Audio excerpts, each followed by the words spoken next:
Ngithanda ukubingelela igama lami Mxolani Mntana kaGwala ngiphuma kwibhekuzizwe media ngicela nje umama Nduna abingelele asho ukuthi ubani. Ngiyabingelela abebhekuzizwe media. Umama obingelelayo uNduna Mchunu kumpumuzo ngenhla emafakatini. Siyabona ke namhlanje kunomcimbi omuhle kangaka lana nanjengomholi ke weintombi. Mhlambe nje ungathi lolusuku namhlanje kuhlelo oluhlele kanjani? Uhlelo lolu lomntwana omkhulu njengalokho umntwana sagadiswe isihlalo ebuholeni bakaMpumuzo. Umntwana omkhulu umuntu owakhonze kakhulu ke amasiko uma ngathi ngiyamchaza umuntu osikhonze kakhulu futhi isintu. Kulo mcimbi esikuwo sinamabutho insizwa sinekhwezi okuyibuthe elincane. Emva kwami kuneyintombi okuzimbali zesizwe sakaMpumuza. Umntwana omkhulu ke uma ngifika waye wangicela ukuthi angibheke intombi noma imbali zesizwe zonke zakaMpumuza. Njengalokho sikhona ke namhlanje sifika izolo senza ecampini ke kakhulu esisuke sikwenza ukubafundisa abantwana ngokuyiphatha.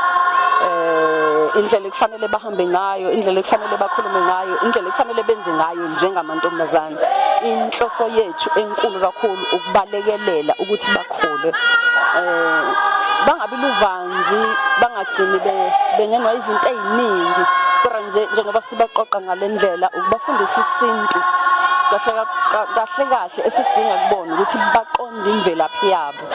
Uma beyiqondile imvelaphi kuzoba khona ke nokuthi baqonde la beya khona. Bayafundiswa nangamahubo esizwe, bayasina kuningi abakwenzayo, bafundiswa ngokuyiphatha nenhlonipho even emakhaya. Siye sibagqugquzele kakhulu ukuthi okubaluleke kakhulu kumuntu wesifazane umuntu wesifazane uhlakaniphile. Ukuhlakanipha-ke kulekelelwa ukufunda, kubaluleke kakhulu ukufunda njengoba nibona nje kunabantwana abancane thola ukuthi abanye banabo 8 years kuya phezulu, sinabo nabano 40.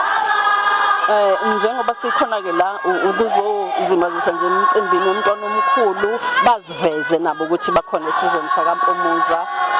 Kodwa okakhulu ukuthi bayiphathe kahle, bakhule babe yintombi eziphumelelayo ezihlakaniphile esizweni sakaMpumuza. Ngamanye amazwi Nduna uqonda ukuthi kusho ukuthi njengoba abantu abasha belana nisho ukuthi ayibuye emasisweni, ninomqondo wokuthi isizwe singakheka uma nabo abantu besifazane njengeinsizwa nabo bathola abantu abafana nani khona ukuze babaqoshize ngezimo zempilo. Ngingasho kanjalo Xolani ukuthi inhloso enkulu kakhulu ukubuyisela ubuntu, ukubuyisela abantu ezintweni zabo, ngoba kuye kwabonakala mawubheka ukuthi izinto eziningi kade kwezethu siphila ngazo zisilekelela ukusakha sibe abantu siye sasuka kuzona. Kodwa kuthi umntwana omkhulu mayefika eseyigqugquzela kakhulu ukuthi asibuyeleni kokwethu njengoba belana nje abantwana sithe masikusa ekseni sase sibahlola.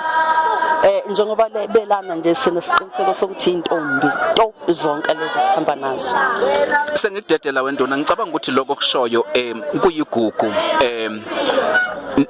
nobuqhawe eintombini uma kusekhona isikhathi esiphila kusona izingane eziphatha ngalendlela okhuluma ngayo. Lokho nje kuthini kuwena njengomholi wabo?